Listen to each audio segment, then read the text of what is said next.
This is Uncommonly Remarkable, where we discuss the surprising everyday lives and notable accomplishments of community leaders, entrepreneurs, and everyday folks like you and me. My name is Artis Beatty. I am a doctor of optometry and the chief medical officer for My Eye Doctor OD. Though we will inevitably touch on topics within my area of expertise, the opinions and the conversations held here are separate from my work with My Eye Doctor. Today's guest has been showing clients all over the world how pliable both the body and the mind can be, no matter when you start to train them. Aaron has devoted himself to daily movement, meditation, and breathwork practices. Having done his first handstand at 35, he can not only identify with adults interested in learning to practice gymnastics or enhance their movement abilities, but can provide the types of feedback, pointers, and encouragement that only that type of experience can bring. Aaron is a lawyer turned movement teacher. After leaving the practice he founded and built over the course of 10 years, he took control of his life and is finding all the opportunity that comes with starting over. He describes himself as expressive, fun, light, deep, and joyous. And he's now co-owner of a yoga studio on the Australian Sunshine Coast, donates a lot of his time to sharing his knowledge of movement with tutorials and educational videos on YouTube and other platforms, inspires confidence in those he teaches through strength and mobility, and is my very first international guest. And now, ladies, gentlemen, all you remarkable people, please welcome Aaron Griffiths to the show. Aaron, it's good to see you. Welcome. Thank you. Thank you for having me. Oh, I'm excited to. Thank you for taking the time to be with me today. For those who don't know, you're on the other side of the world, which means that we have a pretty big time differential. So I really appreciate you getting up early for me and joining the show. You're very welcome. Yes, it's sunrise right now here on the Sunshine Coast, Australia. So I'm watching the sun come up out the window right now. That's pretty amazing because we are heading towards sundown here on the east coast of the U.S. And so literally around the world. This is awesome. I'm excited to have you here because I think you have just such a unique story. And we ran into each other fairly randomly because you had posted a movement on Instagram. And I saw the movement and thought, wow, that's pretty cool, and started following you and following your page. And at some point I was like, I'm going to reach out and see if he responds because I'm really interested in learning to do some of these things. And you actually almost immediately wrote back and said, hey, and we had a really cool conversation. So thank you for picking up that conversation because I think it's led to a lot of things over time. You're very welcome. But when I think about what I've learned of your movement practice and your story, I am really fascinated in kind of the movement, or I should say, the progress that you made from your original career endeavors to now being a movement teacher. So, can you talk a little bit about maybe the impetus, like where did this come from, and how did you start? Yes, absolutely. So I started off as a lawyer, and I graduated in 2004 from law school, went straight into the corporate world, immediately after high school, university, into the corporate world, and made my way through that. I had a series of, you might call, mystical experiences that shook me up and made me start to think maybe there's a bit more to what's going on to life than what I first understood. Some people might say I had a midlife crisis prematurely, but through these events, which I can expand on, it led me to a career change, to selling my law firm. I built and created my own law firm, and I sold it in 2020 after 10 years of running that. After discovering movement to help rehabilitate from some pretty serious alcohol addiction that I'd picked up along the way, as many lawyers do. And movement was really a tool to help get me out of that addiction cycle. And like a lot of addicts, you tend to replace one addiction with another. So it was a much healthier addiction for me to explore. That led me to developing skills in some slightly unusual areas of movement: handstands, gymnastic rings, calisthenics, locomotion. And from there, just sharing my journey and my process, people naturally started to ask me to teach them. That then opened up doors to teach at workshops and teach online and also in person. So it gave me the opportunity to sell my law firm and have something else to move into, which was kind of a burning question I had for a long time as a lawyer, looking out the window, wondering if that was where I was meant to be. And so the universe just kind of guided me towards movement, but not without some confusion, some pain, and a lot of suffering along the way.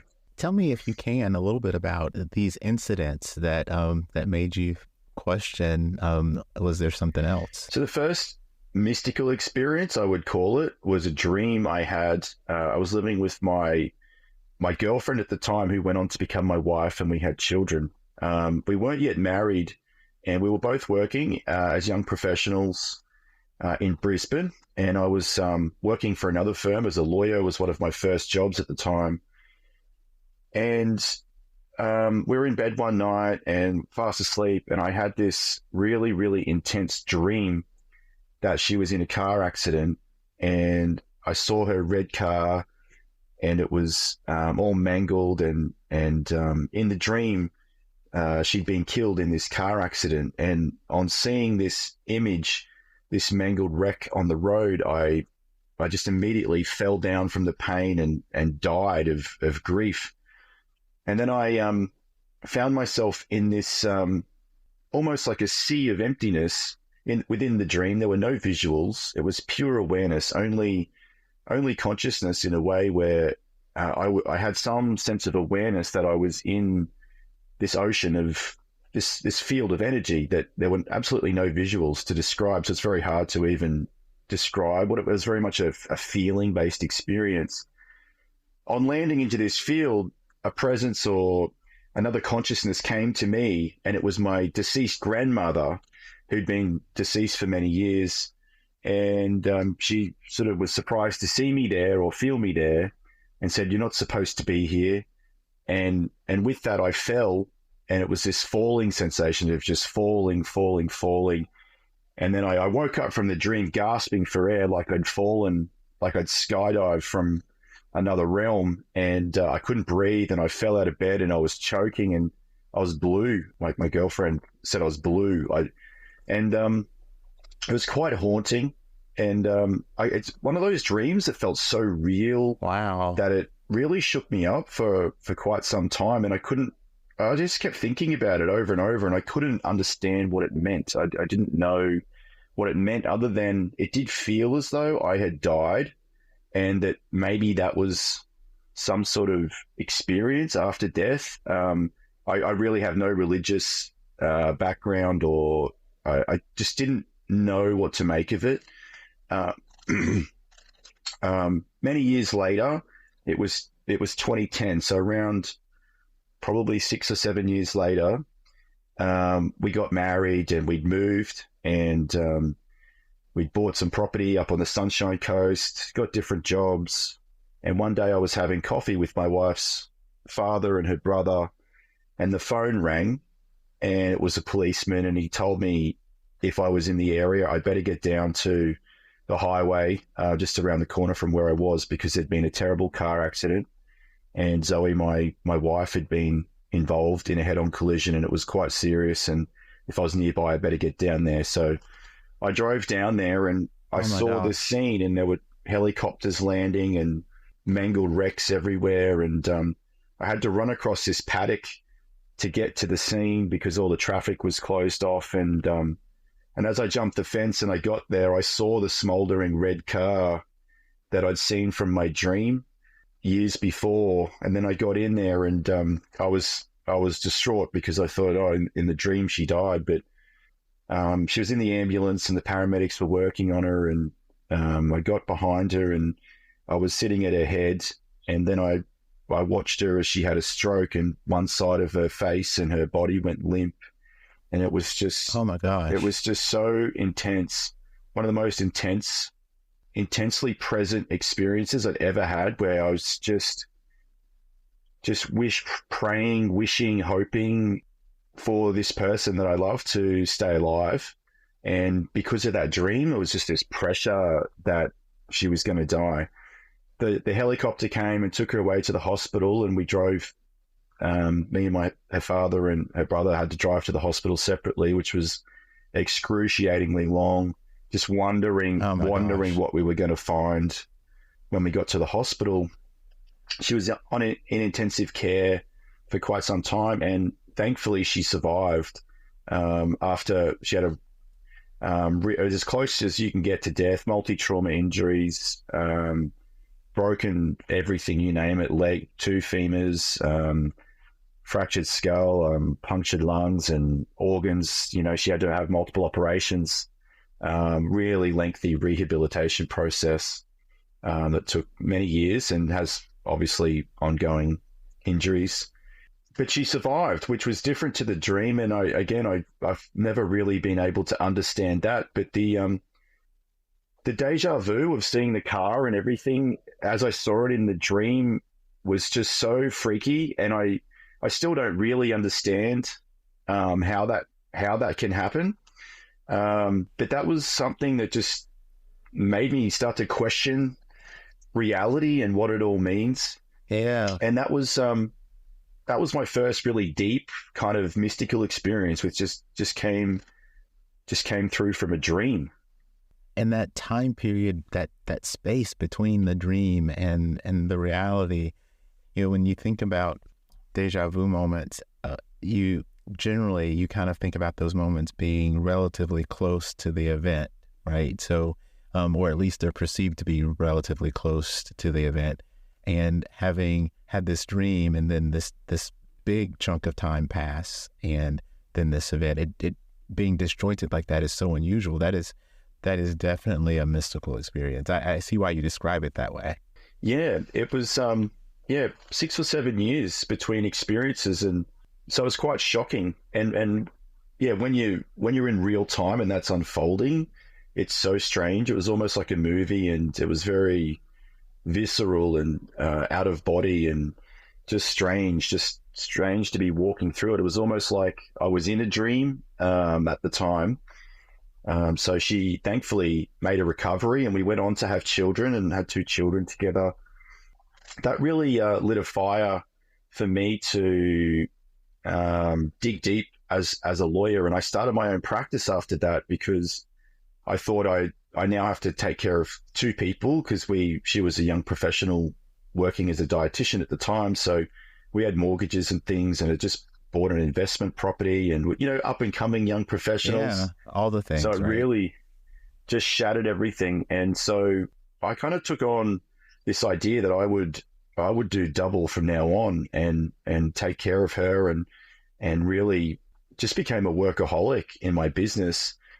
The idea was originally I could work from home to help care for her while she rehabilitated, and that took sort of a year or so. And starting a business, that worked quite well, working from home initially. And then after 2 years, I was so busy, I needed to start an office. And by then she was a bit more independent again, which was terrific.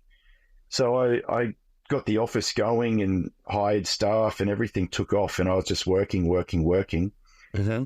And I don't know if I didn't train much during this time. I didn't look after myself particularly well, other than just hyper focus on building this business to take care of us. And through that, and probably the dislocation from the accident, and you have a natural depression that comes with that. And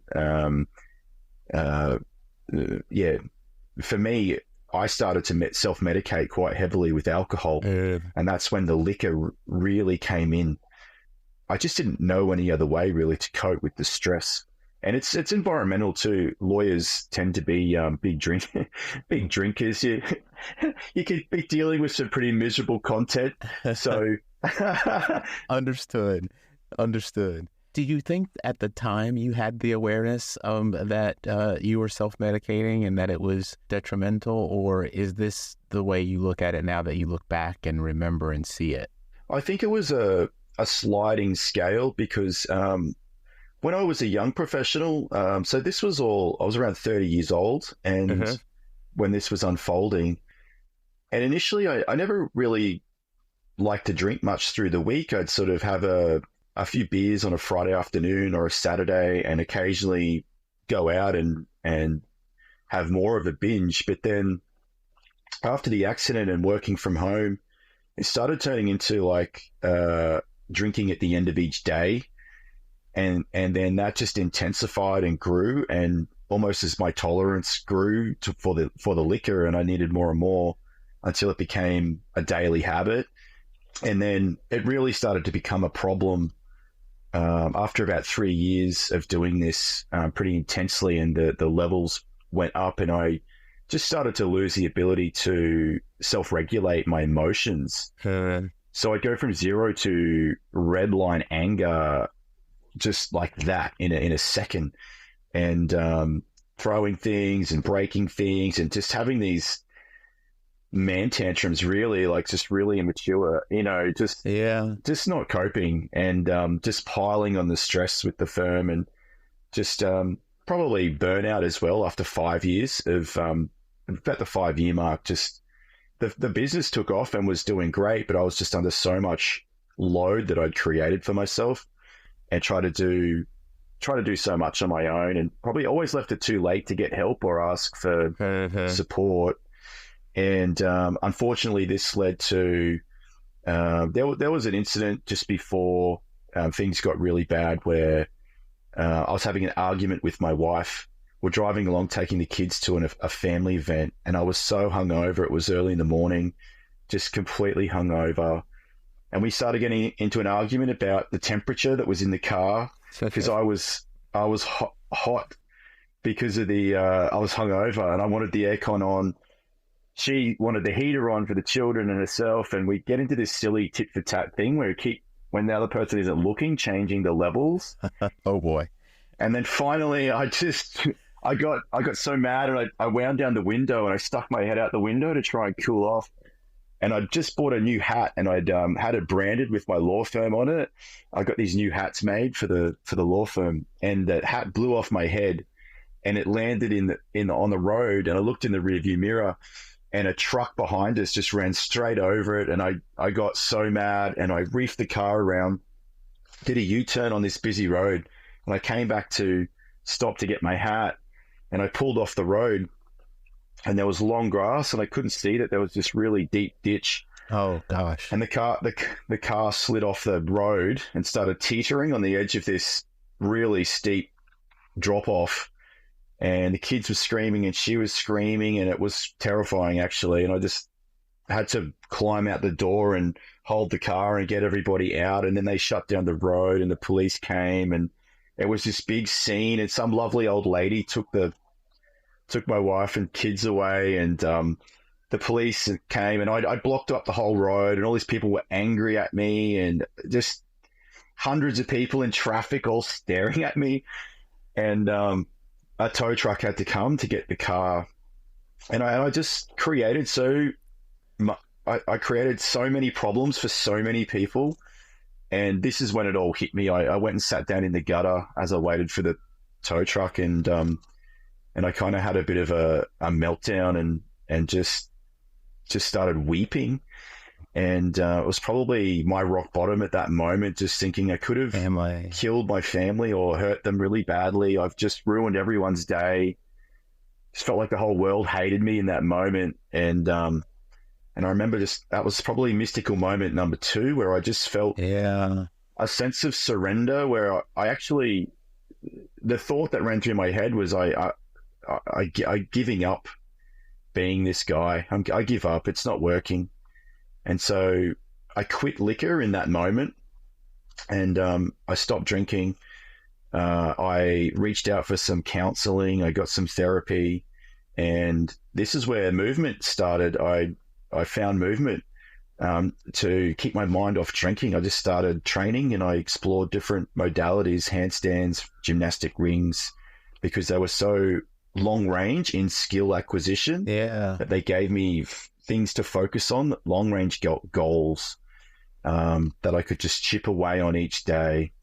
And unfortunately, that relationship ended not long after that, and I take a lot of responsibility for that happening. Yeah, fast forward, I continued the movement work that led to me finishing up as a lawyer and becoming a movement teacher now.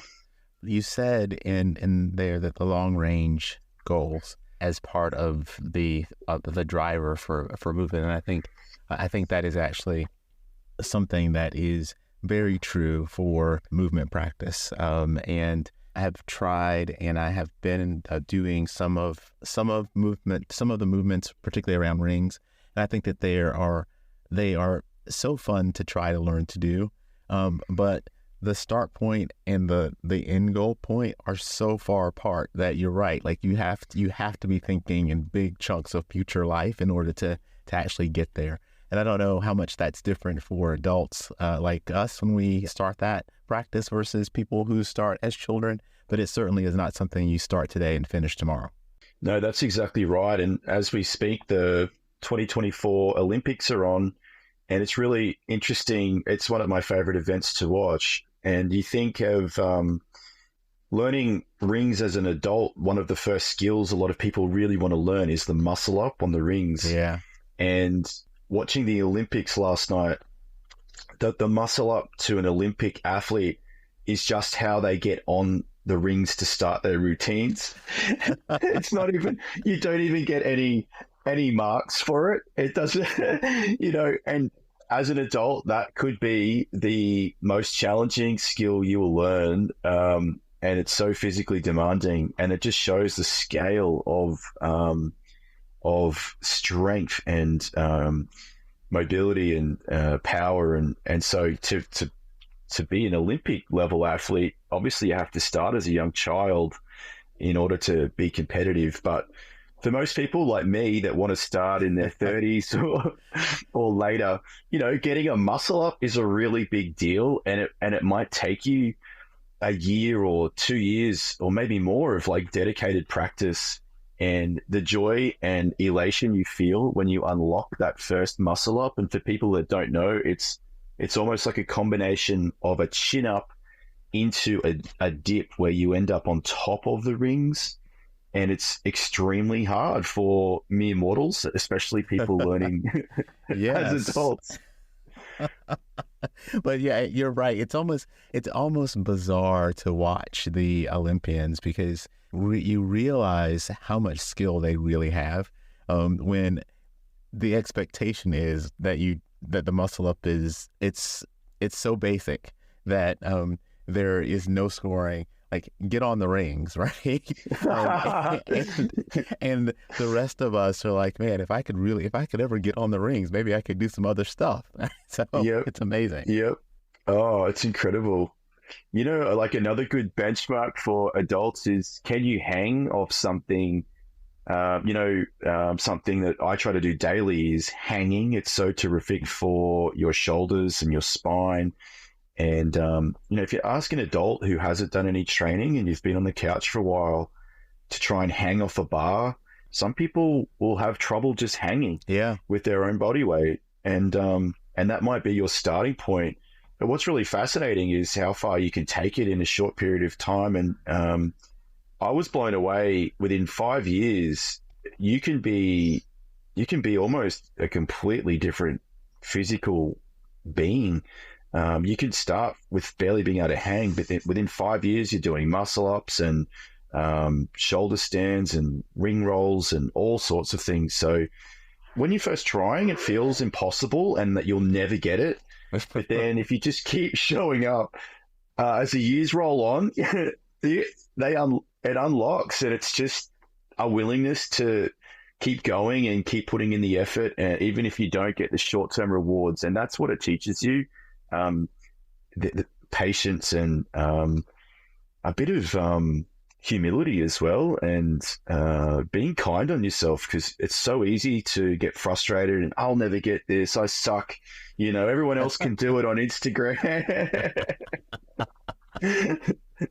So these are all the lessons.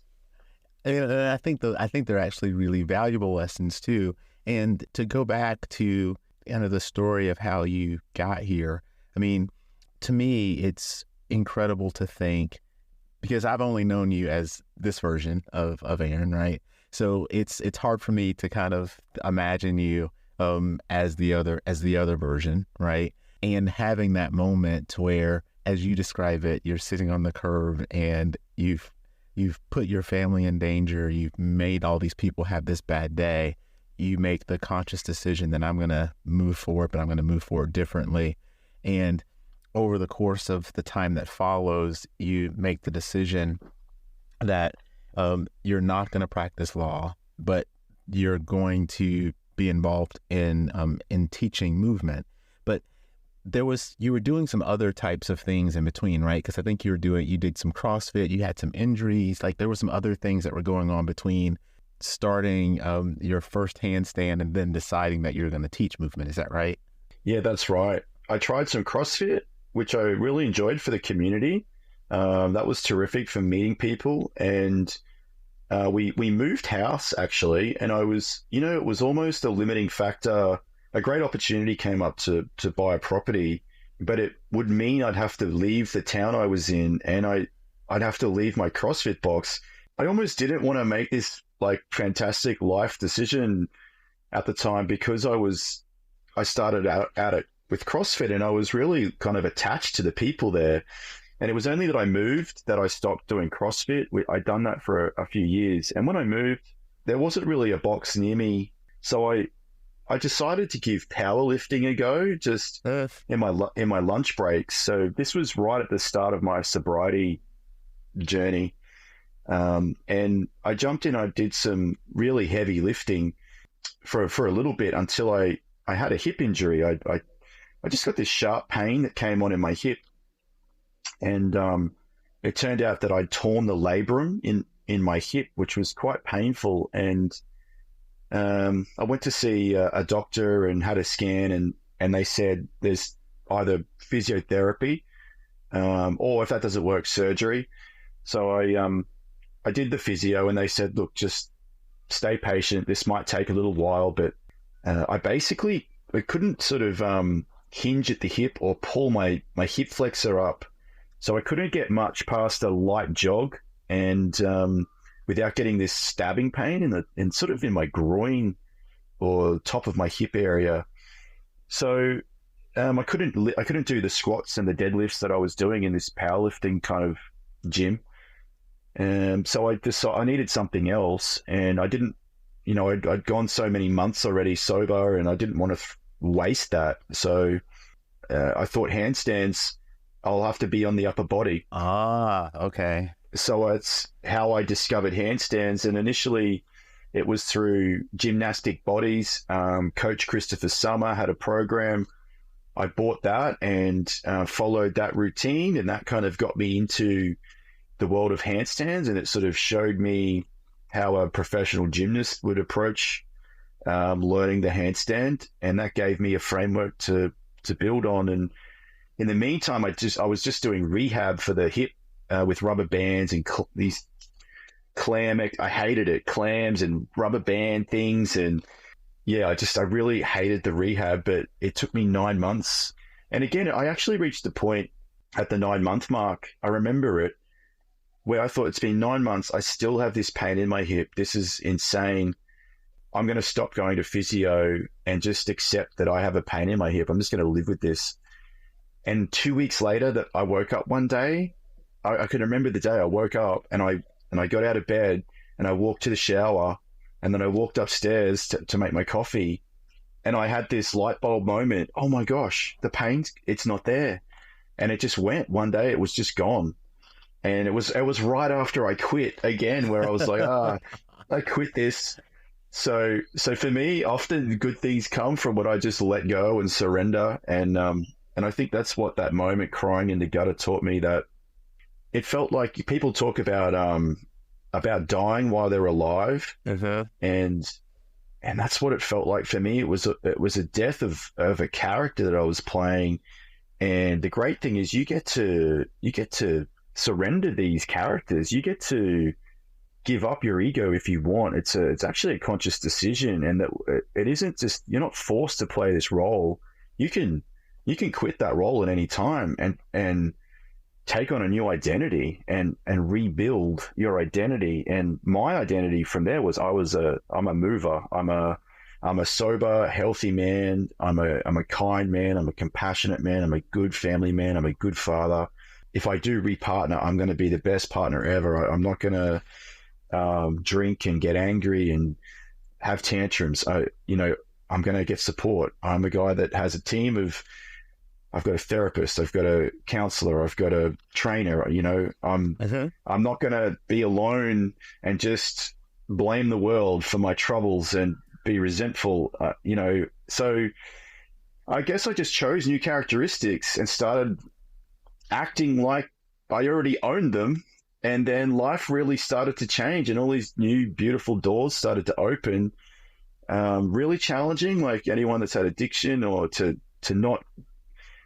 overcome demons like that. Really hard, but so worth it. And so you started yourself. You were involved in learning these movements, and I think there was, because you were naturally a very active person though, because like you surf and I think Brazilian jiu-jitsu. So you're doing all of these things, and then you had this moment where you decided, or people may have asked, hey, can you teach me to do some of this stuff? How did you make the transition from I'm learning this for me to I think I can help other people learn what this means? So the first indication that I had that I was starting to, I guess, have knowledge worth sharing, or that other people wanted, or that I'd put in enough work to acquire skills that would qualify me to teach something. I really had no clue until I got invited to go to, because I trained alone as well in my backyard, or I didn't go to gym. So I was learning from online resources in my lounge room or in my backyard for quite a few years, maybe 3 years. I just was training nonstop by myself. And I got invited to go to a movement retreat down in Wollongong. And I went down there and I was around most of the people at this big workshop were trainers. They were all mostly personal trainers. And then I got down in there and I just assumed that everybody would be at a far higher level than me with just learning on my own. What could I know? And when I got down there and I realized that like people were kind of asking me, hey, how do you do this? How do you do that? And that's the first time I kind of thought, oh, I'm actually kind of getting somewhere into this practice, and I've got coaches and teachers asking me how I learned that, or how did you do this? Or so that's probably the first clue that I had that, oh, I might have something here worth sharing. And so I just started sharing more and more online on YouTube and Instagram. And then people started writing to me and saying, hey, could you teach me that? And that's really, really how it started. And then, of course, 2020, we had the pandemic hit, and that's sort of changed things for a lot of people. And I chose that as an opportunity to sell my law firm.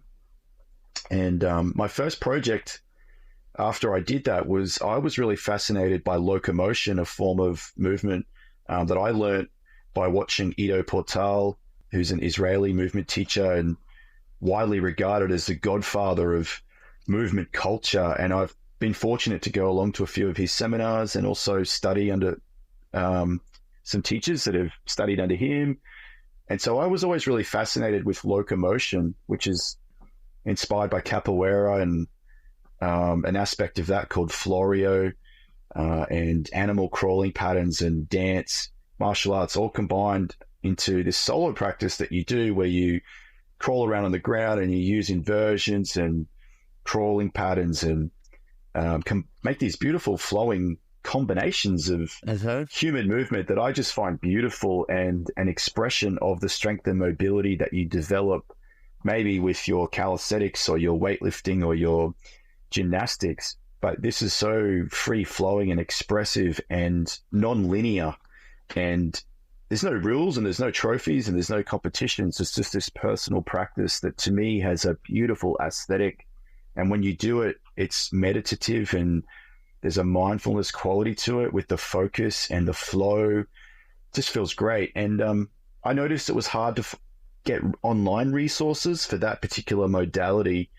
So just through building up my own practice, I thought, well, there's probably a lot of other people looking for a starting point to learn this as well. So I just put everything that I knew into an online course, and I floated that onto the internet, and people started buying it from all around the world, and that kind of got me going with a little bit of funding. As a movement teacher, kind of validated too that, oh, yeah, I got something here, and I picked a little niche that it was underdeveloped at the time. I thought that's how it all started. That's incredible. And your videos, I think, are some of them are just amazing to see some of the things that you're able to do. And then the step-by-step that, you know, if you were kind of grossly teaching someone to do something, these are the major steps that you would take to do them. The fun part is, oh, I see these gross steps to get to where I want to go. What you don't realize is that because you're you and you've got all of this now developed strength and skill, there's a lot of time between those gross movements for most people. And so and I think you're very good about making sure that people understand, yes, this is how it looks in the big picture, but to get from point A to point B when the goal is really Z, or Z as I think you would say it, there's a lot of time between those steps sometimes in order to get them. And sometimes it's quick to go from step to step, and other times it's a long time to get from one increment to the next increment.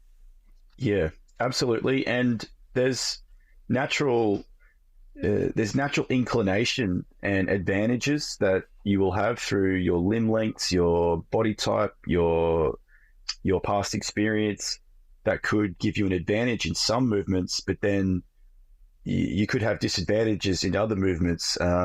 Similar to CrossFit, I'm 5'7", 5'8". You know, I remember I was in a competition once, and this guy next to me was 6'4", and we had we're doing wall balls. Yeah. And I was looking at how his arms, he had long arms as well. Like, he only had to throw the ball a short distance. I'm having to summon all my energy to throw the ball to hit this 10-foot line. And I'm thinking, this is horrible for me. And he was just coasting. And so he had an advantage there. But then when it came to like pull-ups, I had a shorter distance to travel, and I catch up on him there. And so it's like that with many of the gymnastic movements, rings, handstands. There's certain attributes that you'll have that will give you an advantage, but then there's also a disadvantage somewhere as well. Yeah. And I think maybe like a better attitude is, yes, you have these skills that you want to unlock, but that's not really what it's about. Because the truth is, as soon as you unlock a skill, it's a fleeting reward, because that's gone. Now what's next? I need another one to replace it. Right. So that process never ends. So what I try to encourage people to fall in love with, more so than the acquisition of the skill itself, is the process. It's enjoying the training, and it's enjoying the repetitions and how they feel, and just the joy of moving in these interesting ways. And it takes as long as it takes. There's no pressure, because we're adults, we're professionals working in our careers, in our jobs, we're family people. We're not at the Olympics. We don't have a gold medal. Yes, the medal is not on the line. So we don't have to think like that. I get it. If you're an Olympic athlete and you got to win that trophy, then yes, you have to have that attitude of this is do or die. But for us, regular folk, I just want to be fit and healthy, be in shape, be lean, have some muscle, and just be working on these cool skills. And I've actually felt like depressed after unlocking a skill, like, because I know it's gone and that I don't have the pursuit anymore. And that's why you have to replace it with something else. Otherwise, you can't stay in that place. But it teaches you that, the skills come and go, and you get one and you just need another one and another one and another one. That hole will never be filled. So we have to fill it with something else, which is the joy of the process. Yeah. And I think that's the key, right? The joy of the process is the unlock there. It's the driver that continues to help you go from point to point. It helps you maintain what you need as for goal setting. Like, it's the process of getting there that I think is really important.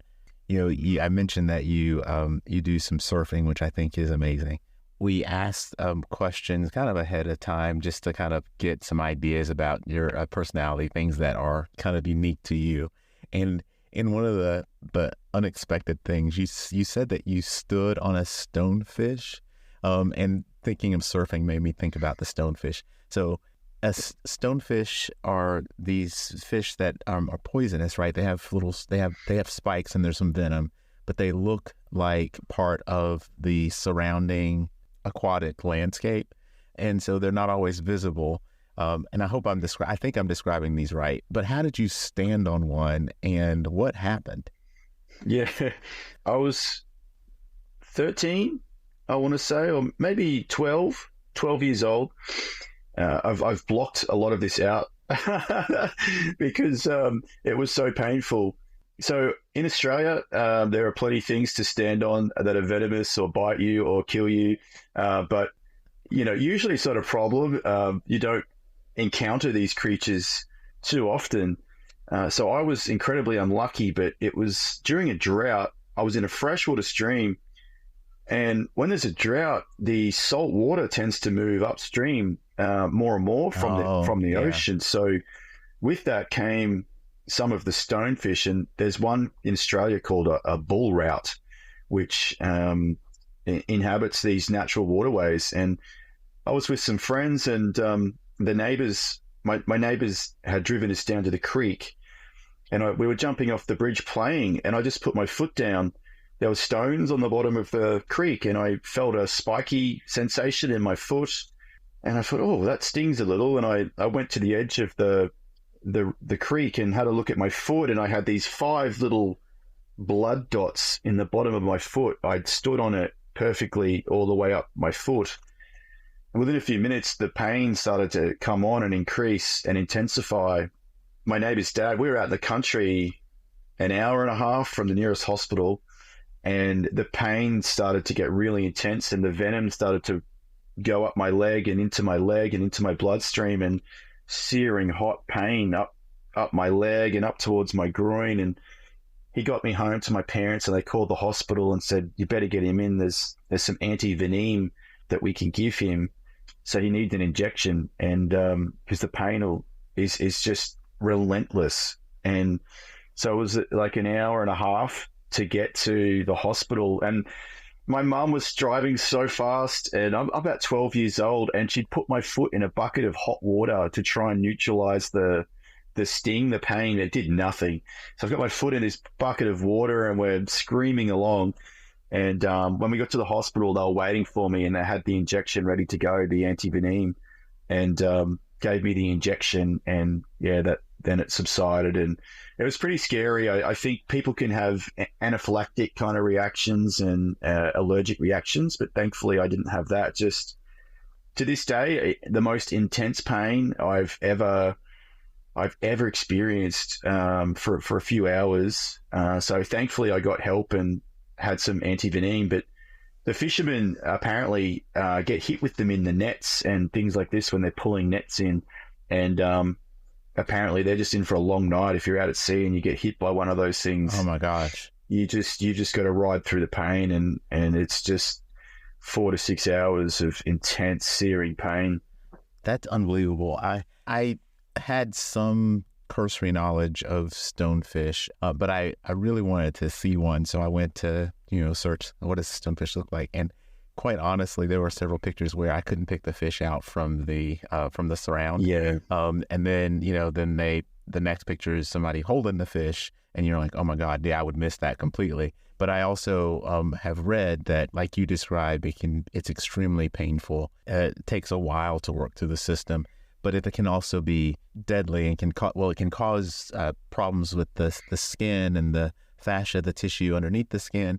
But it can also be deadly if you get it caught on the chest or abdomen, where the venom has more access to organs than just the skin. So you were very fortunate to have stood on it, but my goodness, it makes Australia a little scary for me because, as you mentioned, there are a lot of things that could get you there.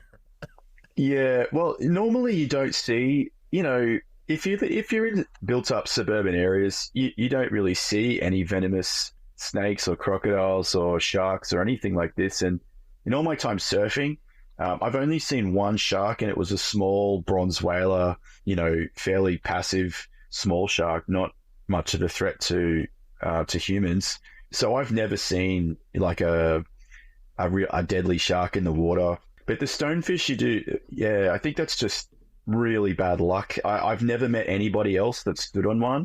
So it happens, but it's not very common. And, shark attacks, there'll be several a year maybe, and then we won't have many, and then there'll be one or two. And again, you have to be, it's like freakish odds, like winning the lotto type thing, but in reverse, like the worst luck you can have. Yeah. Yeah, like I think one of the early conversations we had, I was talking about squirrels, I think, and like there are those squirrels here, and then we got talking about kangaroos and like all of the other things that are there that are not here, and how animals are just quite different outside of Australia. But I find it absolutely fascinating that you deal with so many things that we find, like in our environment, we just would not imagine that you could wake up and see some of the things that you deal with on a daily basis. So yeah, it's probably the spiders freak people out the most. We have, where I live, these big hairy brown spiders called a huntsman, and they love to come inside, and you'll just see them on the wall, and they get as big as a dinner plate type thing, really big, but they're completely harmless, and they're quite easy to remove. And yeah, they're so large that you don't even want to kill them. I normally use a Tupperware container to trap them, and then I free them outside, and then they'll be back in the house a few days later. They're unpleasant, but I know, in America, yeah, you've got your own animals, bears and cougars and wolves and coyotes, and so I think there's probably, or rattlesnakes, and I see all of this. I went to LA once. I've only been to America a few times and haven't seen much of it, but flying into LA, I went for a walk up around Hollywood in 2008, and I saw a skunk come walking down the road. I saw a skunk, and it made my trip. They're so fascinating. They're amazing looking little creatures, and I was just so rapt that I saw a skunk. That's amazing. It's amazing. Yeah. So we kind of following you on Instagram is great, because you do get to see a lot of the Australian background. Like you see the backdrop, and there's some cool trees. There's some the landscape is pretty cool. But you recently started, I saw, doing more things indoors, because you are now co-owner of a yoga studio, right? That's right. Yeah, an opportunity came up just a few months ago to acquire a yoga studio on the Sunshine Coast, so an hour north of Brisbane on the east coast of Australia. Subtropical climate, beach culture here, beautiful. And my girlfriend Miranda has been working at the studio for 5 years. She's an experienced yoga teacher, and she's studying exercise physiology at university. And so, yeah, with my background and her background, the opportunity came up to take it over. So we thought we'd jump on it. And so we're working on that at the moment. I've gone and done, just to keep my movement game expanding, I've gone and done a yoga teacher training course as well. So oh wow, I'm now a yoga teacher trainer, which is, I've added that into my mix of modalities. So I'm teaching some yoga there, but also trying to bring the yogis into the world of calisthenics and rings, and encouraging them to explore more pulling, because they do so much push on the floor. Yeah. And even encouraging them to try getting off their mats and moving around with some of the crawling locomotion patterns that I love. So yeah, that's the new business at the moment. It's an existing business, but we did a rebrand and a refit and a renovation. And yeah, our goal is to just build that right up and grow it. And yeah, so it's a really fun project to be working on. I'm back in sort of the world of having a fixed business again. But this time it feels so much nicer when you're helping people to feel great, and at the end of class they're so grateful. Whereas when you're a lawyer, you hand someone their bill, maybe you got them at. It's like bittersweet. Like, yeah, you got me that deal done, or you got me out of trouble, but now I've got to pay you all this money. So it's always a backhanded thank you as a lawyer. Oh, a lot of you don't even get too many thank yous as a lawyer. It's just, here's your money. I hate that I need you, but here's some money for it, and I'll pay it just because I needed to get out of trouble. And so that's kind of how it works. That is awesome, though. Congratulations.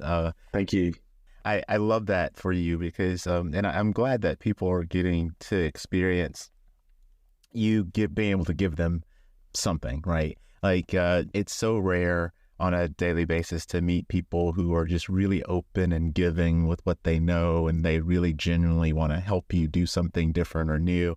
And so you put that energy out there, and it comes back. And so I'm very happy for you guys, and I'm excited to see where this all goes. Thank you very much. Well, you're very, very welcome. So you have to tell everybody who might be listening where to find you, though. I'm going to try to put all the stuff in the show notes, but you've got Instagram, and there's some YouTube, and you've got your website.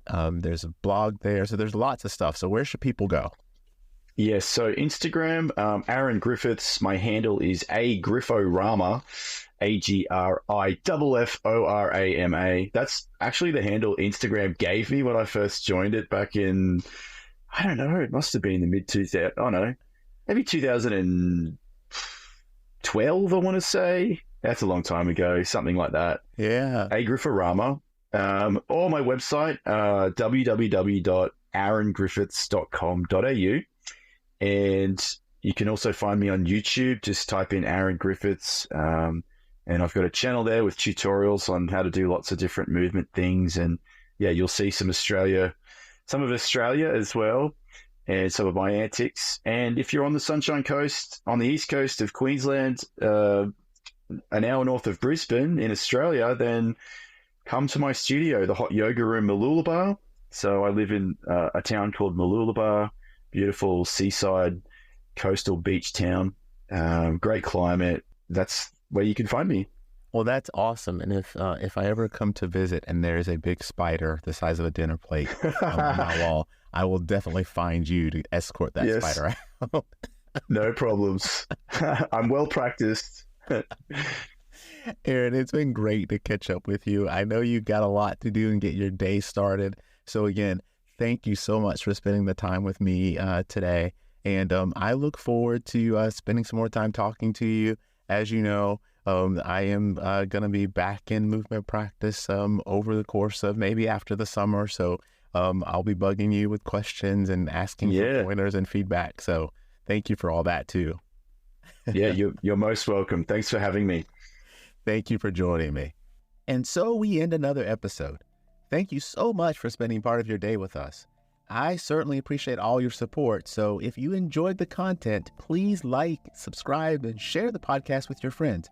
The more you share, the more opportunities we will have to bring you great guests and their remarkable stories. And if you want to know more about the guests, get background information on previous episodes, or just learn a bit more about me and the show, visit us at uncommonlyremarkable.com. Feel free to leave me a comment or a suggestion, and if you want to be featured on the show, click the Contact Us button. Until next time, stay remarkable.